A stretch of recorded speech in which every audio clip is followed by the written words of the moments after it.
Hi, I'm Barbara, a 29-year-old interior designer from Chicago. Trust me, this story will show you that family isn't always what it seems. Honey, I think those modern pendant lights you picked would look perfect here, James says, watching me arrange furniture in our latest project, a luxury penthouse. That's my fiancé, always cheering me on.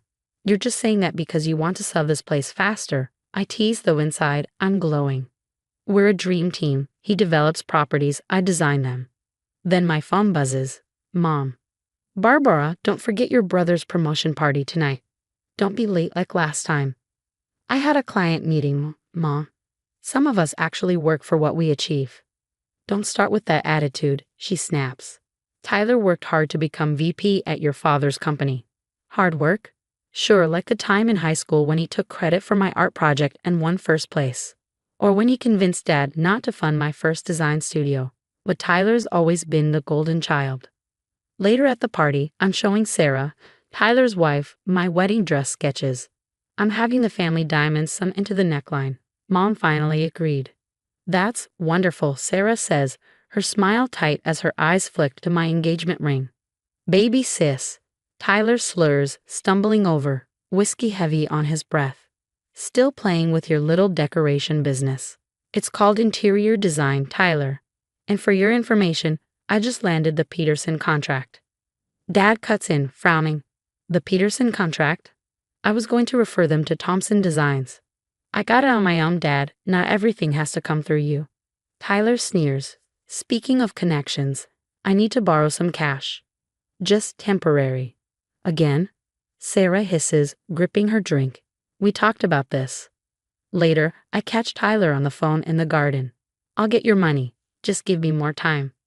Back at the bar, James slides up beside me.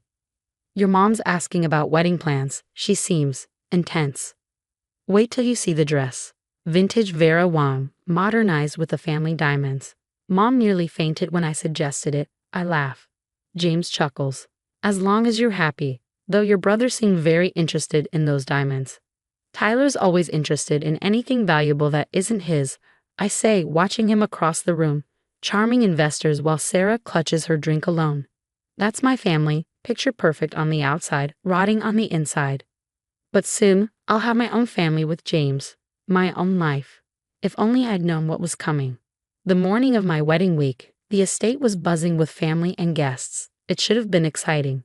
Instead, I woke to my worst nightmare. No, my scream echoed down the hall. There it was, my wedding dress. Shredded. Drenched in what looked like red wine. The family diamonds. Gone. What's going on? Mom rushed in, still in her robe. She froze, her gasp sharp and calculating. Barbara, what have you done? What have I done? This is my wedding dress. Why would I destroy it? She crossed her arms. The insurance policy you insisted on last week. That was your idea. You said I needed coverage for the diamonds. James burst into the room, followed by Tyler and Sarah. Babe, what happened? Someone destroyed my dress and stole the diamonds. I checked the security footage, Tyler announced. It's gone. Strange timing, huh, sis? What are you implying? I demanded. Tyler smirked, pulling out his phone. You've been researching insurance fraud. He held up screenshots of my supposed browser history. That's impossible. I didn't. And then there's this. He hit play on a recording. My own voice echoed in the room. The diamonds alone are worth enough to start over. It was from a conversation with Madison about starting my own firm. I protested, blaring at Tyler. Completely out of context. James stepped back, his face clouded with doubt. Barbara, just tell me the truth. You can't seriously believe this, I snapped. I'm being set up. Dad stormed into the room, his voice thunderous. The police are on their way. This is criminal, Barbara. I stared at him in disbelief. You called the police on me? Alina, our housekeeper, hovered by the door, wringing her hands. Miss Barbara was in her room all night. I brought her tea at midnight. Stay out of this, Elena, Mom snapped, her tone icy. Shaking, held Madison. They're all against me, I sobbed. Even James is believing them. Girl, something's not right, Madison replied sharply. Tyler was acting weird at the rehearsal dinner. Stay put, I'm coming. The police arrived soon after, taking statements as I sat helplessly. The detective gave me a skeptical look. Miss, your family's evidence is quite compelling. Evidence they fabricated, I muttered, but it felt like no one was listening. Later, Sarah approached me with fake sympathy dripping from her voice. Maybe if you confess, they'll go easier on you. I fixed her with a cold stare.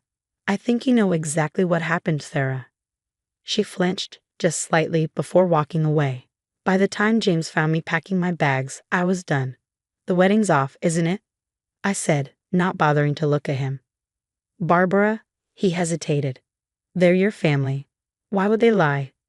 Because they've been doing it my whole life, and you never wanted to see it, I said, my voice breaking.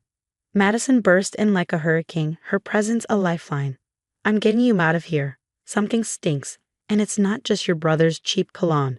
As I left, Mom's voice followed me. If you walk away now, don't bother coming back. Don't worry, Mother. I won't. Elena slipped me a folded note as I passed. I saw something last night. Call me. Dad's voice was the last thing I heard before the door closed. You're making a big mistake, young lady. We can still fix this if you admit what you did. Madison's dining table was covered in papers, bank statements, transaction logs, and screenshots. Living with her this past week had been my saving grace.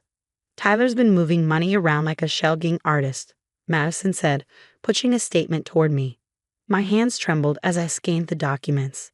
These withdrawals, they're always right before his business trips. And these deposits, Lucky Star Gaming, Royal Flush Casino. My phone buzzed. It was Elena. Miss Barbara, she whispered, her voice shaky. I need to tell you something.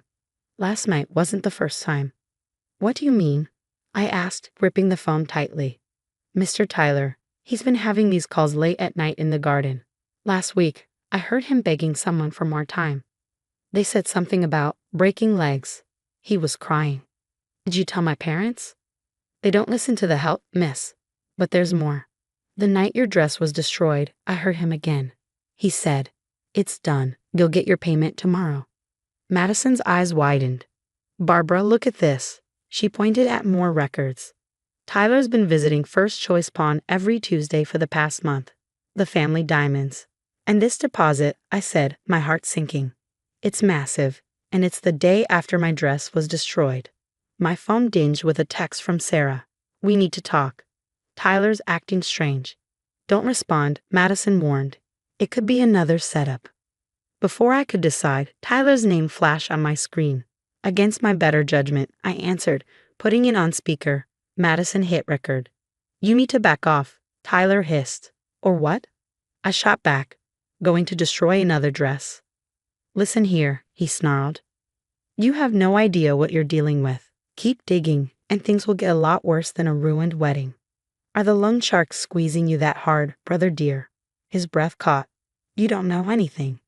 Of what I do, I said, my voice dripping with contempt. First Choice Pawn. The casinos. The late-night calls. If you don't shut your mouth, Tyler, your little empire will crumble. Accidents happen, sis, he growled. Consider this your only warning. The line went dead, and Madison was already gathering the evidence. That's it. We're taking this to your parents. Now. Back at my parents' house, it was the same old story. These bank statements are clearly forged, Dad dismissed, barely glancing at the evidence Madison had uncovered. She could have faked them at her job. I played the recording of Tyler's threats, my voice trembling with frustration. Mom actually laughed. You've always been jealous of your brother's success, she said with a smug smile. This is a new low, even for you. He threatened me. I protested. Dad folded his arms. He's under stress, thanks to your baseless accusations. If you drop this nonsense now, we might still salvage this family's reputation. Your reputation? I snapped. What about my life? He's trying to ruin me. You ruined your own life with this insurance scam, Mom shot back. Tyler would never gamble away his future. As if on cue, Tyler strolled in, his corporate mask firmly in place. Still spreading lies, sis. I didn't respond. Instead, I turned my phone toward him, hitting play on the casino security footage Madison had dug up. His face went white. Get out of my house, Dad thundered, pointing to the door, and take your forged evidence with you. As I walked out, Tyler's phone rang. He hesitated before answering. "Mr. Chang, please," he whispered, his voice cracking. "I just need one more day." I smiled. The walls were closing in on my dear brother, whether my parents wanted to see it or not. 6 months later, I stood in what would soon be Chicago's hottest new restaurant, surveying the exposed brick walls and industrial accents. "This detail is exactly what this space needed," I told my newest client. My phone buzzed. "David, still on for dinner? I've got some interesting news about your family's company." Dating a district attorney has its perks, especially one who understands toxic family dynamics. Madison's matchmaking skills, as always, were spot on. "3 guys in leather jackets showed up at your dad's office today," David told me over dinner. "Security had to escort them out. They were shouting about Tyler's debts."